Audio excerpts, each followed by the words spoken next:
अरे कहाँ बाऊ पन घटवा की गोरी, कहाँ बाऊ पन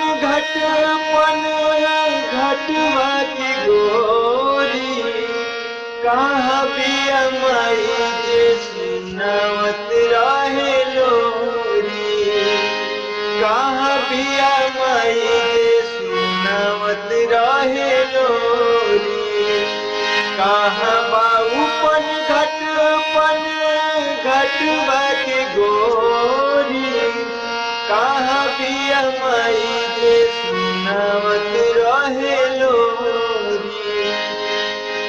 घुंघरू बजत पर धन के गर्दनिया,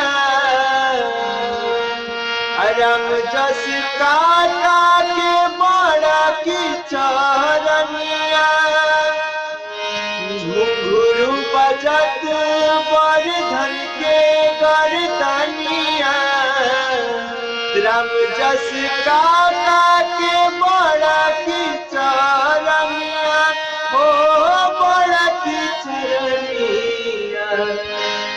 कहाँ बिया गाँव की लजाए वाली छोरी, कहाँ बिया माई जे सुनावत रहे लोरी, कहाँ बिया माई जे सुनावत रहे लोरी, कहाँ बिया माई जे सुनावत रहे लोरी।